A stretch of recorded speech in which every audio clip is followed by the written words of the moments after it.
Olá, você que nos acompanha pela TVL e a partir de agora também pela Rádio EL em mais uma edição do programa Fala Deputado, aquele espaço em que os parlamentares catarinenses vêm falar sobre os seus projetos, as discussões de que vêm participando aqui na Assembleia Legislativa e que mexem diretamente com a vida dos cidadãos catarinenses.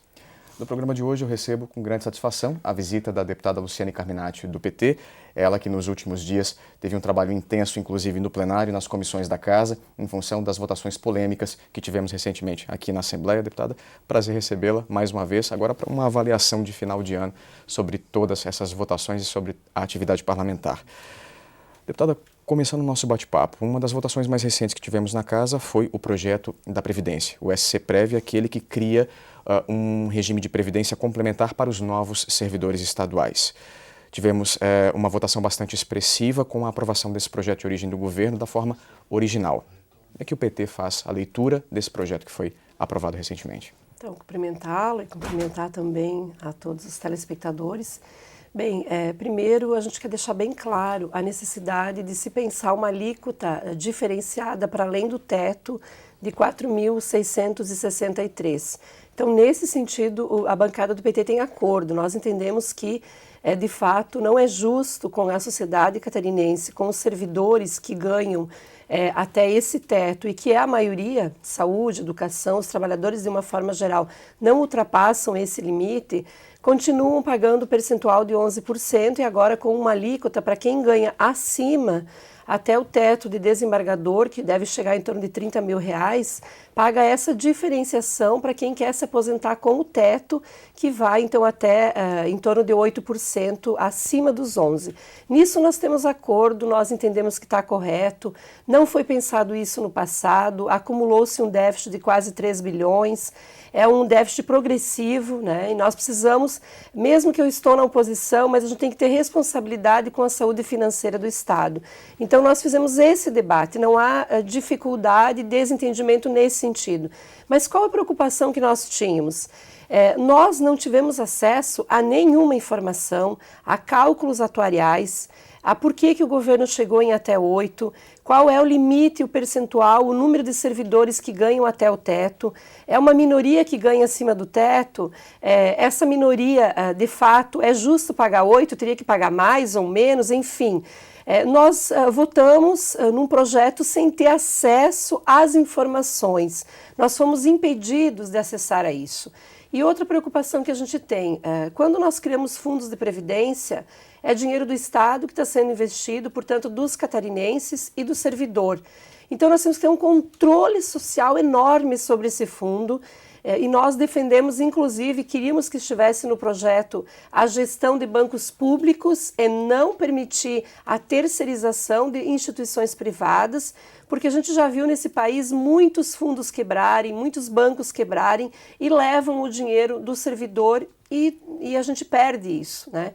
Então nós queríamos e apresentamos emendas no sentido de aperfeiçoar esse projeto, para que a gente tivesse controle social, a cada 4 meses, então, a apresentação, inclusive aqui na Assembleia, na Comissão de Finanças, do relatório de gestão fiscal, dos cálculos atuariais, de quanto esse fundo está acumulando, quantos estão se aposentando, em que tempo, para a gente ter um acompanhamento efetivamente ao fundo. Como se fosse aquela apresentação do relatório da saúde, por exemplo. Exatamente. Como está também na Lei de Responsabilidade Fiscal, que o governo tem que apresentar a cada quadrimestre o seu balanço. Nós queríamos isso profundo, queríamos um controle social, não permitir a terceirização da gestão e gostaríamos que, além disso, quem pagou, né, quem teve subsídio no Instituto, pudesse também ter esse recurso repatriado para o SC-Prev, porque ele pagou, ele contribuiu, mas isso não é permitido. Então, o fundo poderia ter um aporte de recursos se a gente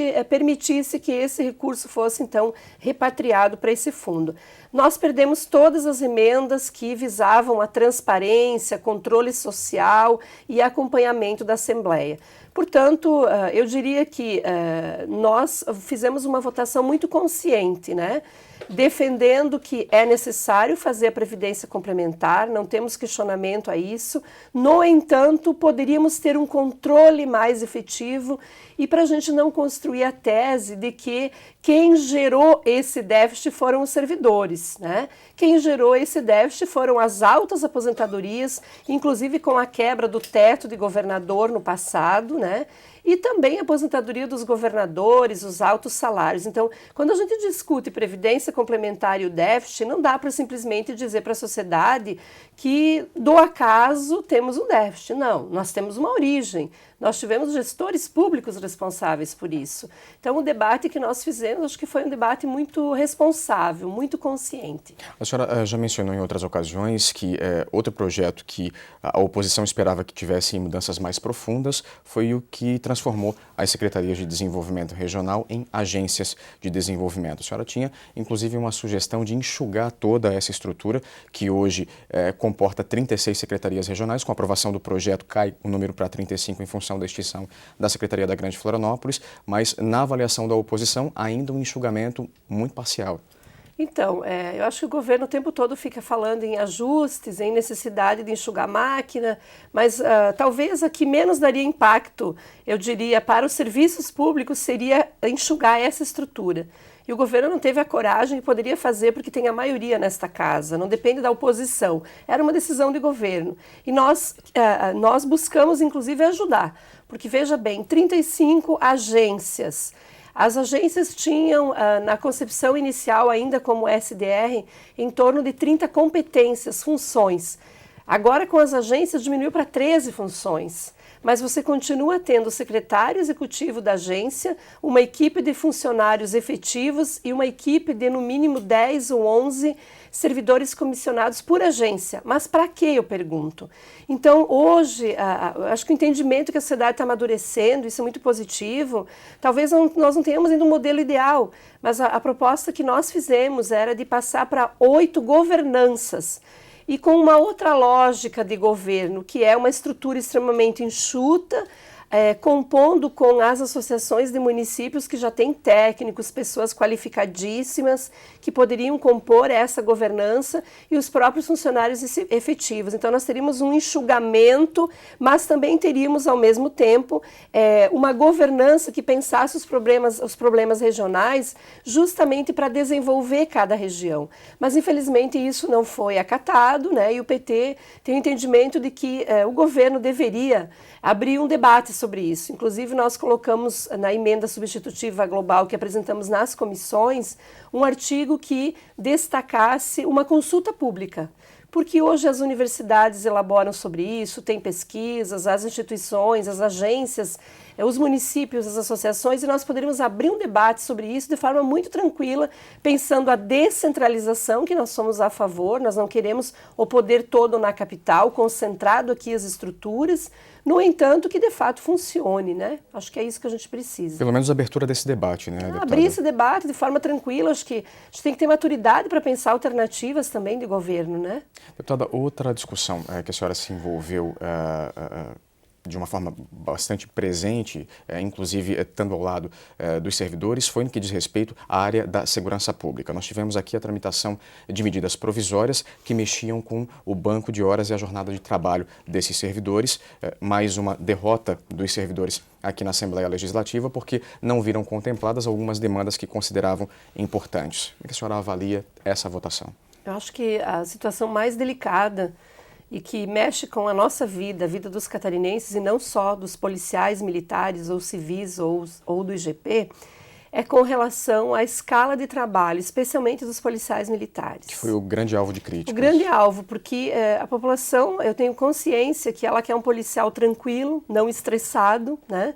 Para ele também ter mais condições de nos proteger, de ter agilidade, de ter tranquilidade para agir na hora certa e com rapidez, com raciocínio lógico. Isso interfere, bom, é da saúde humana, né? Você tem que dormir, você tem que descansar, você tem direito ao lazer, ao tempo livre. Isso todo trabalhador tem. O policial da segurança pública, que está na rua, que está atendendo os conflitos, enfrentando os bandidos, enfim, ele vai ter que trabalhar durante um mês, 30 dias, 8 horas por dia, sem parar. Então não tem sábado, não tem domingo, não tem feriado, 30 dias, essa escala 24/48 significa exatamente isso, 30 dias sem descanso. Eu não vejo que isso ajuda na segurança pública, não é? Eu acho que o governo peca quando faz isso, porque não é esta a forma adequada de nós termos policiais.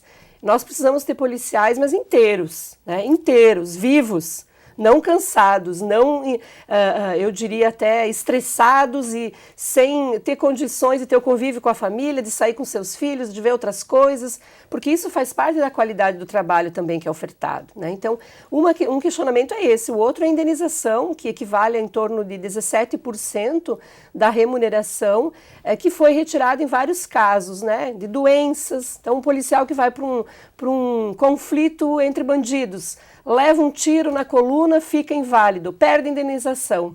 Ou então tem um problema de coluna por causa do peso do colete, do cinto. Muitos policiais têm problemas sérios de coluna. E é uma doença laboral, né, do trabalho, resultado do seu trabalho. Ele perde essa indenização se ele tiver licença. Então, veja bem, ele está sendo penalizado em consequência do trabalho que ele executou, e ele perde na sua remuneração. Então, eu acho que essas situações todas, elas complicam a nossa vida do catarinense, porque eu não quero ter um policial assim. Então, nós nos posicionamos contra, tentamos buscar o entendimento do governo. O governo, a única possibilidade que levantou é de que isso não tenha validade ad eterno, eu diria, né? Mas que seja para 1 ano, mas a gente entende que é preciso garantir as condições de trabalho dos nossos policiais também. Deputada, Plano Estadual de Educação. A senhora já mencionou em várias ocasiões que nós poderíamos ter avançado mais nas metas que foram estabelecidas. A população precisa entender que nós temos um plano nacional que, quando estabeleceu 20 metas, fez uma média do Brasil. Então, nessa média, você coloca dados de Santa Catarina, que são dados melhores do ponto de vista da escolaridade, do número de pessoas que estão estudando, assim por diante. Mas você junta com isso Piauí, Sergipe, Aracaju, Pernambuco, enfim, todos os estados e municípios. Dá uma média, portanto, a média não é uma média real para nós, é uma média que rebaixa, porque nós estamos com índices melhores. Então, eu entendo que como Santa Catarina tem uma estrutura de acesso ao ensino superior através das universidades comunitárias, que formam nossos professores, nós temos um bom índice de atendimento de 0 a 13, em torno de 32% já hoje. Enfim, a educação fundamental, o ensino fundamental praticamente universalizado. Nós temos um aparato todo de estrutura que foi construída e que nós poderíamos usar mais para garantir o pioneirismo do Estado em relação ao país. Mas, infelizmente, eu acho que as metas foram muito tímidas e foram não só para esse governo, para os próximos governos, porque é para 10 anos, e que vai dizer o seguinte: se eu ficar sentado esperando, automaticamente acontece. Eu acho que isso não provoca o governo a ter uma estratégia de desenvolvimento a partir da educação. Essa é a crítica que nós fizemos. Deputada, Plano Estadual de Educação já aprovado, dependendo da sanção do governador para se tornar lei de fato, mas o desafio agora que se coloca para a Assembleia é o plano de carreira do magistério, que chegou recentemente à casa e que ainda deve ser votado esse ano. Que cenário a gente tem aí pela frente? Muito ruim, muito ruim. Eu tenho dito que o governo e o sindicato ficaram o ano inteiro negociando, não chegaram num consenso e agora no último mês vem para essa casa para ser atropelado. O governo sabe que tem a maioria dos votos, nós estamos conversando com os deputados, muitos já me manifestaram, inclusive da base do governo, que estão muito insatisfeitos e muito inseguros em relação ao seu voto, porque o governo pressiona o voto favorável, mas até ontem mesmo um deputado me disse: eu não consigo ouvir ninguém que defenda esse plano, ninguém. Então tem alguma coisa errada. Eu acho que é exatamente isso. Tem vários aspectos que prejudicam a carreira do magistério. Vou dar um exemplo. Hoje os professores têm um piso nacional para o magistério. O governo, quando retira a gratificação para quem recebe regência de classe e joga para o piso, ele vai passar para a sociedade uma imagem maquiada de que o piso está acima do piso nacional, o que na verdade saiu da regência, então não é dinheiro novo, é o que o professor já ganhava. E pode congelar o salário assim 2 ou 3 anos, porque ele vai alegar que está acima do piso nacional, quando na verdade não tem incremento salarial. Nós temos um outro problema que é com relação ao reajuste desse ano. Os professores tiveram um baita reajuste, né? Reajuste zero. O que ganhava em janeiro termina ganhando em dezembro a mesma coisa, com uma inflação que deve chegar em 10% e um fundo transferido da União para o Estado que teve incremento, teve aumento em relação ao ano passado. Então, esses questionamentos todos nós faremos, estamos fazendo, estamos procurando conversar com o governo para ver o que é possível avançar, mas eu tenho sentido que o governo já decidiu, vai colocar em votação e será o que Deus quiser, né? Ou melhor dizendo, será o que os deputados quiserem. A gente vai acompanhar essa polêmica, essa votação bastante de perto. Mais uma vez, deputada, obrigado pela sua presença aqui. Obrigada, eu que agradeço. A você de casa, obrigado pela companhia. E não esqueça, para rever este e outros programas, basta acessar o site da Assembleia Legislativa que aparece aí no seu vídeo. Por hoje é só, nós nos vemos numa próxima oportunidade. Até lá!